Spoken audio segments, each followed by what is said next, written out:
Alright people, here's the paracord wrapped boots with plenty of extra lacing as well as an extra boot knife, so if any UN scumbags come up on me, I'll be like... Okay people, we're just about to finish my drainage extension and I'm doing a little do-it-yourself video for everybody. Hey people, as you can see we got a bunch of hand tools here, and as for what they're for, they're my top 5 selections to prep with.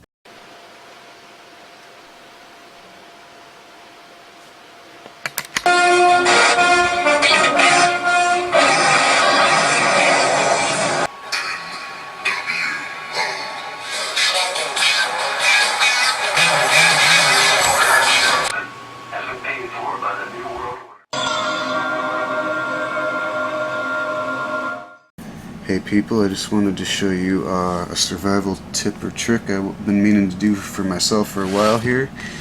And it's just relacing your boots with some paracord. This was about, I can't remember, I think $7 to $10, and I had a lot more. I've been using it for a lot of stuff. And I think it's, might be 10 yards maybe? I don't know. Yeah, 10 yards, so it's a pretty good deal. And this stuff is really thick. You can do all kind of stuff. You can make shelter, a weapon, which I'm about to show you. This here is also a boot knife, which I'm going to show you to make a pretty good set of survival boots. This was probably $5 on eBay, and it's a cheap little boot knife. It's got a little clip that you put on the side of your boot, and I'm just going to go ahead and relace them with this paracord here and put a little extra, and I'm going to tie it around the back. So I'll have some extra paracord just in case. You never know what you'll need it for. And then I'm going to put the boot knife in there and show you how to make some good boots. These are obviously my combat boots, so I'd recommend you get something at least like Timberland or something that goes up your calf a little bit. Not only for snakes and deep muddy water, but you can get that little boot knife in there, and it's definitely good for ankle support. So I'm going to go ahead and lace these up and get back to... Okay people, there's the other string from my boot. Like I said, I got them laid out pretty close to the similar length. And I just got an extra foot here. I think, like I said, maybe I might even do what I think is about 2 feet and see if I can't wrap it around the back. And the last tip is when you cut this stuff, it's really stringy on the inside, so just burn the end of it. So I'll show you what the final product looks like in the end. People, it's really tough to lace these boots because there's some kind of weather protectant seal, and the little holes are really tough to get into. So I just got some needle nose pliers and I ran them through the shoelace, and I'm just going to try and pull them through like that and see if that's a little easier. Alright. Okay people, here we got the boots relaced with paracord, and I'd say I probably got about 4 feet of paracord here. It's wrapped around the boot nicely. And we also got a boot knife, so if I encounter a hostile force, I'll just distract them with my sexy legs since I don't have any fatigues on, and just casually pull my trusty boot knife out and be like, so what you want to do now? And that's how you handle that. That's a good way to get a weapon and shelter material on you, and all you got to do is walk. Hope you enjoyed that. And this is just how to connect PVC pipe, because a lot of people don't know. First and foremost, what you need is PVC pipe, obviously, and some cement or sealant or glue or whatever you want to call it. And I would not recommend this crap right here. I don't even know what it is, but check it out. It is horrible. I used this to begin with. It's this little yellow putty junk. And I had to move the pipe around, and I went to wiggle it, and the whole joint came undone. So this junk is a waste of about $3.87, honestly. And what you want here is just simple PVC cement. Doesn't matter what color it is. This was about $4.50 at Home Depot. And anyway, like I said, you got to get the end nice and filed. It's a little bit dirty, but like I said, this isn't a super high-tech job. It's just really quick to show you how to do it and get the joint as clean as possible. And it's also hard to do with one hand because you got to hold the camera. So. And then put some glue on the inner coating of the joint, and then as well as around the edge of the side, it's really loose, of what you're going to join it to. Hold on, there we go. Then you just fit it in.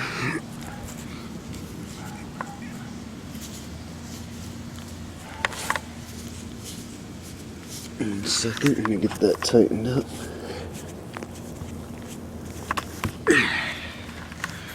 Alright, and that's how you glue some pipe together. It's a simple plumbing job, and what this is, that's a 45-degree elbow, and that's just so I can have it trenched underground, and then it'll drain up there. And that part down there is a 90-degree elbow. Those are useful for obviously running pipe and making it go underground. Like I said, I just connected some PVC to the washer outlet. Had a 90-degree go down somewhat parallel with the edge of the laundry room, and it's down about 6 inches or so, and it runs about to right here. There's a root, and I just got a little coupling. Then we go up here and bend it around the corner and up to where I'm going to put my rain barrel. So I hope you guys learned something, and at least. And anyway, I'm going to wire it up and put like a little valve up there by the tree so we can catch our laundry water as gray water and either reuse it for the garden or pump it out. And I might even put a rain barrel there and, you know, put a little tie around the tree. So this is how you do it. Like I said, it's just pretty basic. You get your PVC pipe, a little bit of PVC glue, and you file, not these ones, the piece you cut down there, you'll take a file and just get all the burrs out with the file, and then just clean the dirt up, put a little bit of glue on it, and let it sit. And I'm going to go ahead and show you what it looks like in a minute. Hey people, I got an update for my washing machine gray water system. We had a little problem with it. Anyway, I'm going to show you. What was happening is the piping worked. It was flowing out where I wanted it to, but it was back flowing up through this pipe here. And it turns out I overthought everything like usual, and I ended up dropping the pipe and created more water pressure and whatnot. And all it probably really was this. Let's take a look. The hose sits down like that, so you got the water coming up like that and down, so it's just really bad. So we figured out all you got to do is just lift the hose up so it's going straight down into the pipe. And then what I did is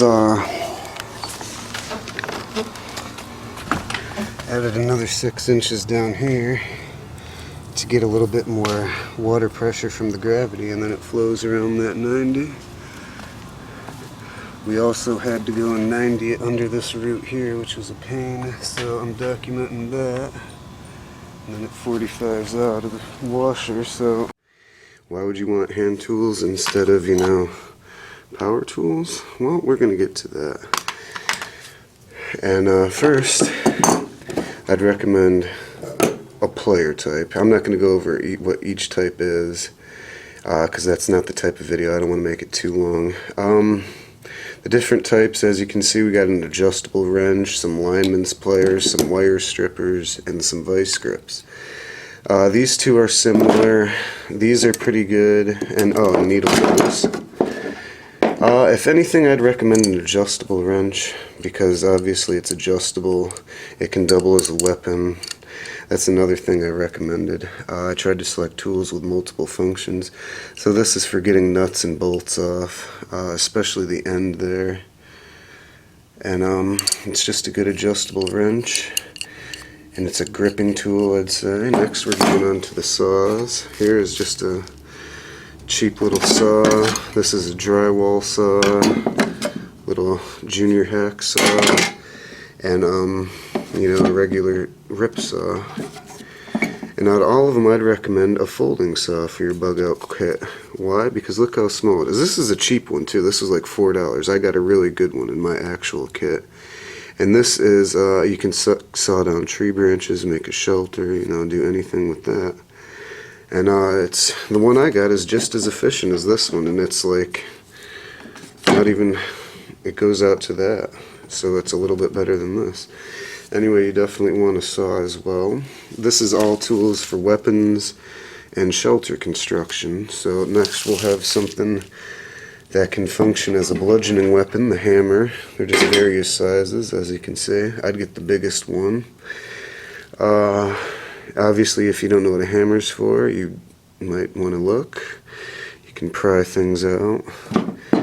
I'd just go with the biggest one you have, like I said. Husky's also one of my favorite tool makers. They have a lifetime guarantee, and they're also reasonably priced. I think They're usually the mid-grade price. That was probably like a $15 hammer. But I've had that for a long time and it's still in good condition. Next we got, these are hand drills. They're called brace and bore or bit and brace or something like that. And obviously it's how to drill holes when you don't have a drill. And it is a pretty interesting tool. I paid a lot of money for it and I think this one's going to really come in handy. So some sort of hand drill will definitely do you right. And as for the fifth and last one, I really couldn't decide between a tool that fastens and removes, well, fasteners like screws or bolts. And I'd go with the screwdriver set because these kind of do the same thing as that adjustable wrench down there. So I'd even, you know, get a zip tie and put 3 of these together and put a little zip tie through, like maybe the 3/4 and the 5/8 and the most common sizes, and then that way you have a little key ring of these. Because screwdrivers are a pain to carry around. As you can see, they have various sizes as well. Also, a good place to get all this stuff is garage sales. I think I got that toolbox full of stuff for almost free. So anyway, these are just, I'd select one of each of these and put them in a toolbox, and that's a pretty good bug out toolbox, I guess. You can even get a tool belt. They're kind of expensive, but I've had this from an old job site, so I might make that and fill it up with good common tools for my girlfriend or something. But yeah, I don't know if this helped anybody, but I would definitely recommend an adjustable wrench, the folding saw, a giant hammer, some form of hand drill with bits, and then a screwdriver set to remove them.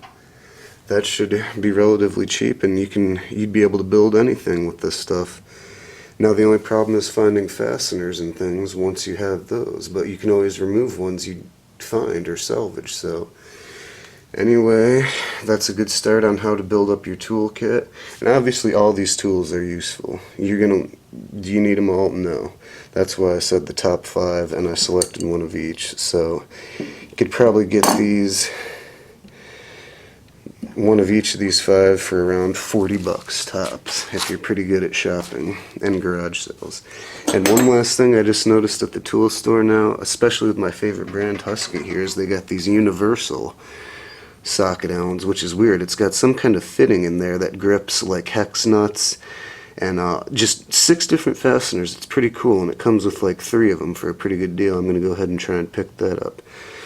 So anyway, I hope you people learned something, and I hope you take this advice wisely and the reason again why I want hand tools is because a lot of people are preparing for a solar grid shutdown. So this is a lot faster and more convenient, but if you don't, and these require a lot of juice. If the solar grid goes down, if you try and power these off your solar battery system, you're going to drain your entire battery bank in a few hours, and that's if you have a lot of watts and solar panels. So if you can do it with hand tools, you can do anything. So these don't require any electricity. They require good old-fashioned mechanical motion and elbow grease. So, and they're also usually cheaper. I can build all that cool stuff that you can build with power tools with this stuff, and it just takes a little bit longer, but who cares? Cheaper, lasts a lifetime, and there is no power source. You don't have to worry about getting an